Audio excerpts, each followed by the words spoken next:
Against this background, we get to the 16th century. One more idea before we come to Martin Luther, who of course is a key player in the Reformation. This is the idea of grace. During the Middle Ages, the view of the world was that heaven, God's realm, and earth, our realm, was separated by a vast gap. God was utterly holy, and we're not. And so we can't enter into a meaningful relationship with God on our own. We need something to bridge the gap. And grace was understood as something God created in us to bridge that gap between human nature and the divine. So grace was seen by some as a substance. And this idea was backed up from the Bible, because in Luke 1:28, in the Latin Vulgate version, the Archangel Gabriel greets Mary with the words, "Hail Mary, full of grace." Full of grace. So you could have more grace or less grace, and she's completely full of grace. This fitted with an idea that there are means of grace.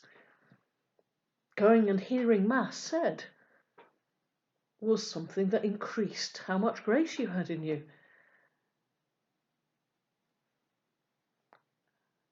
In the years before Luther, new translations of the Bible by Erasmus and Valla showed that the Greek actually meant Hail Mary, favoured one, not full of grace, but someone that God favours.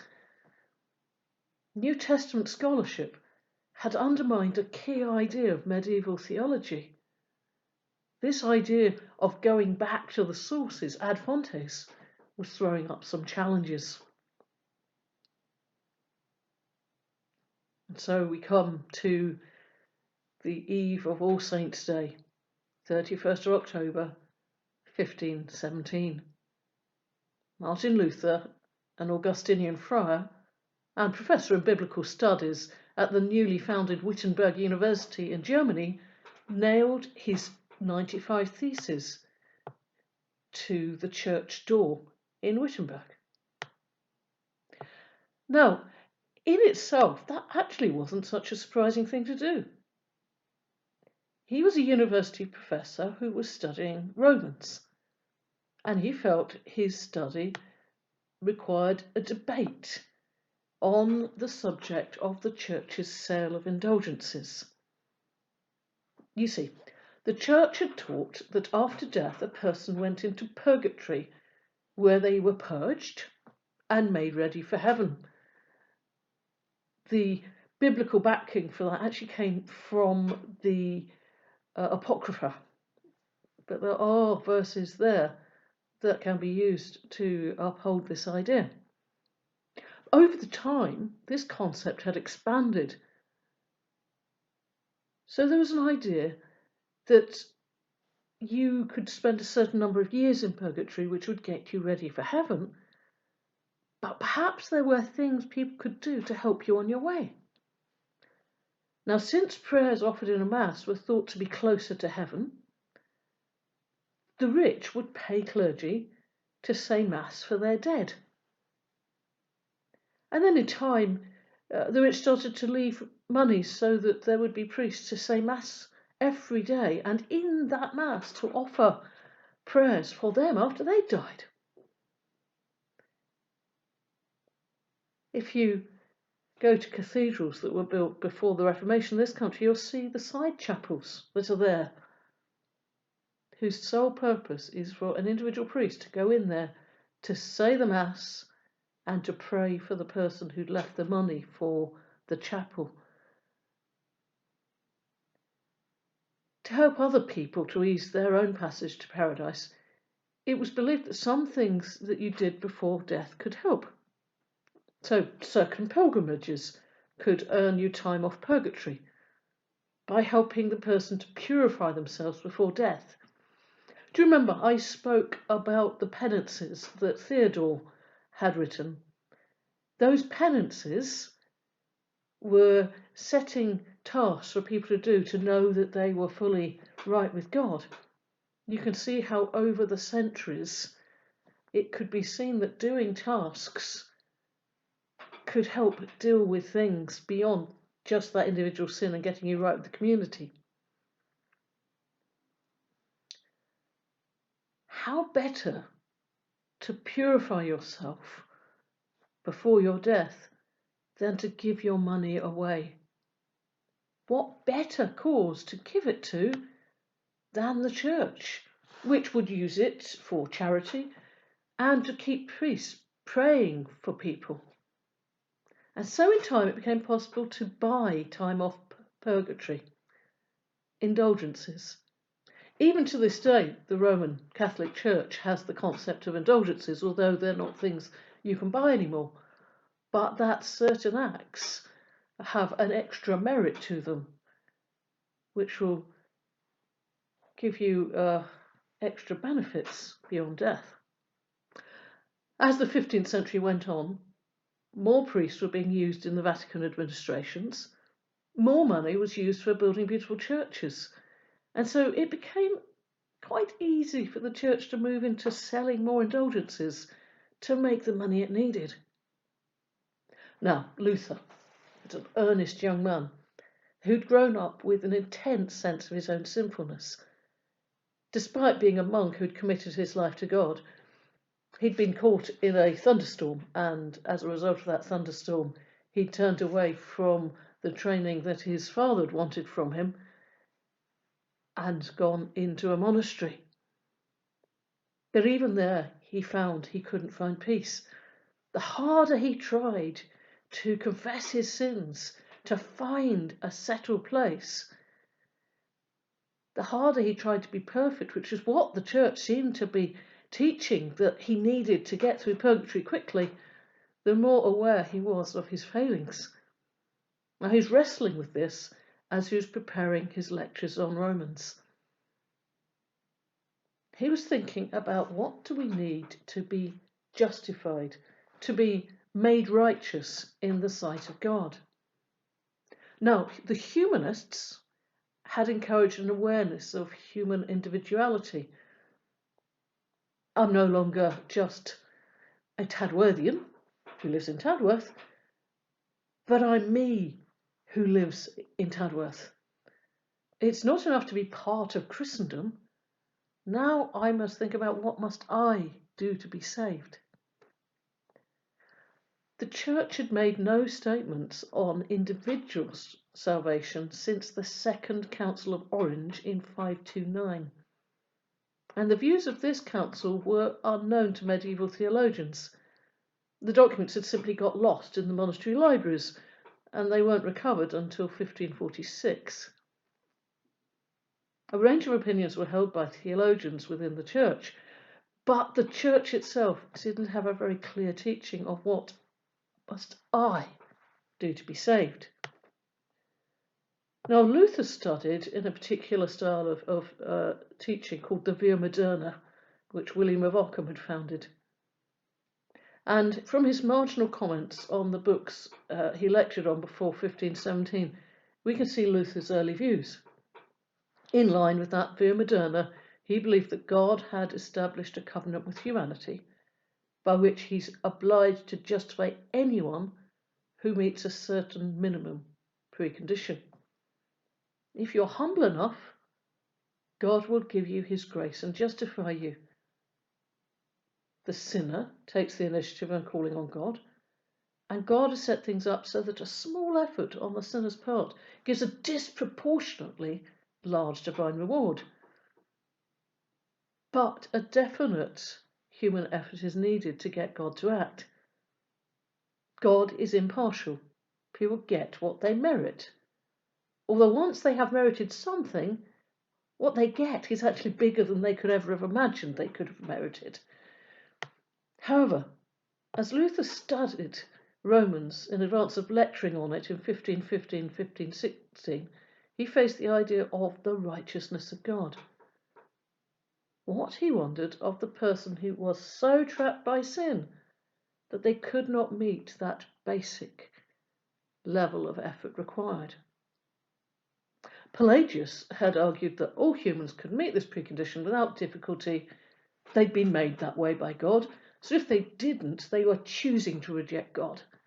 So their condemnation was deserved.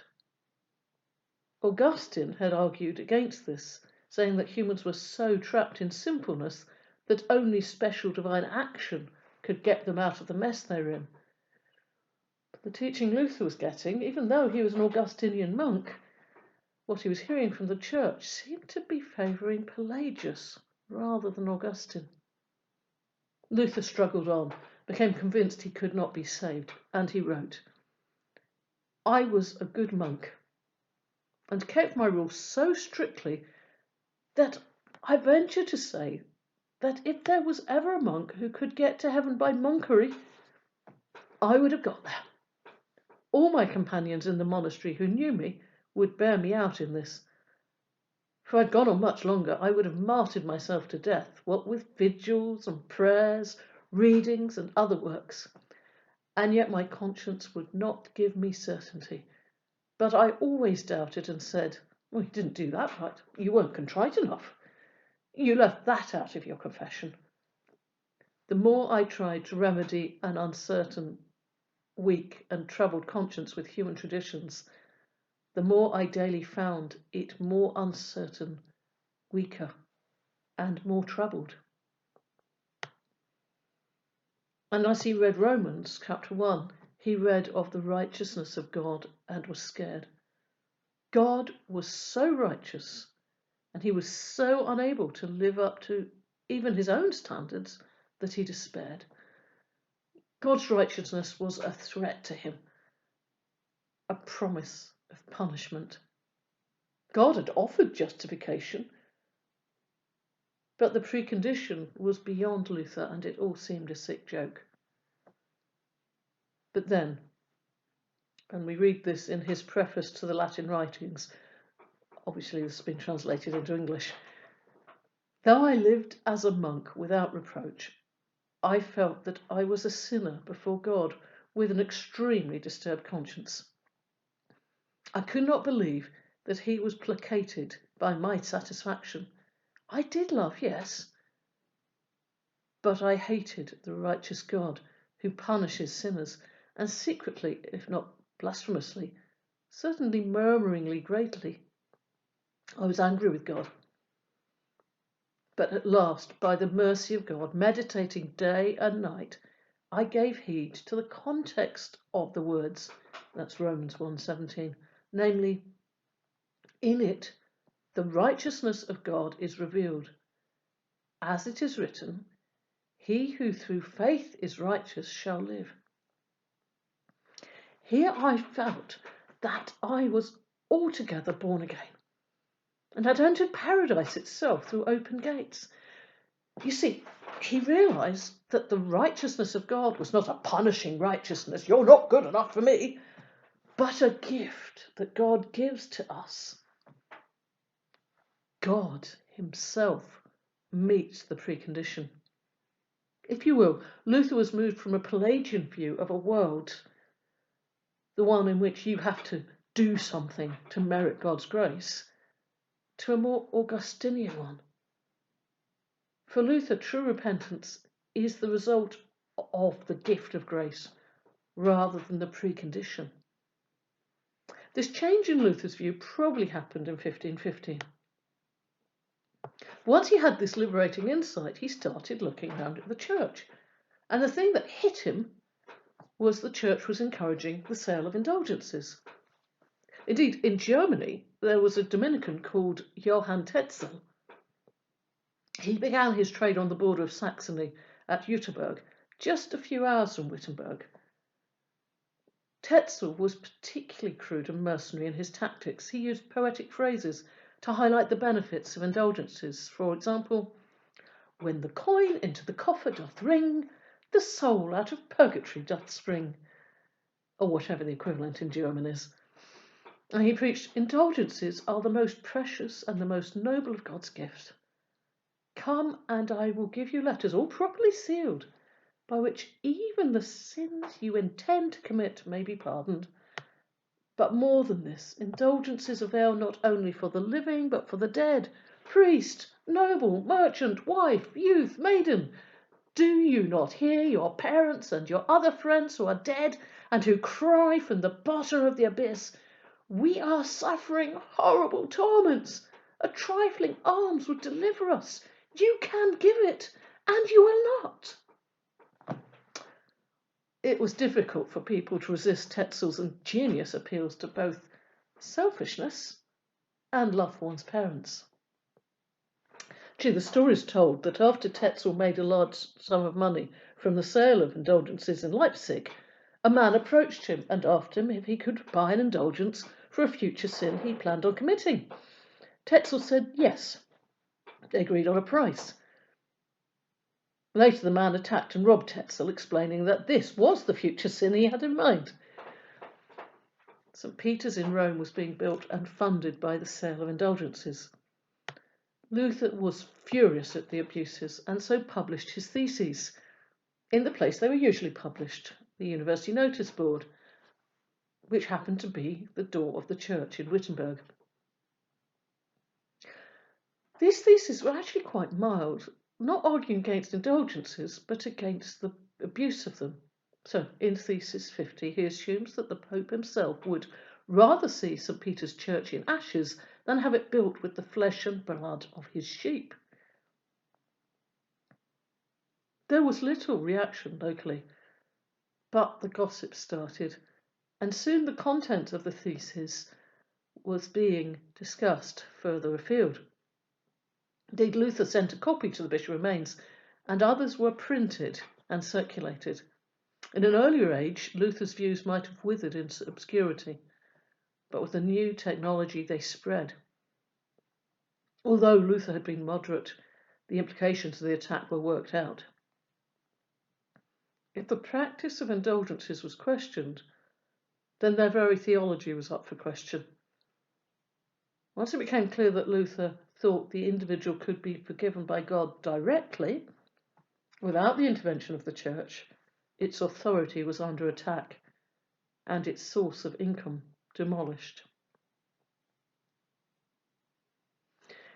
Pause there and ask your question, what do you make of this idea of indulgences? And are there any things we're doing today which could slip into the same danger?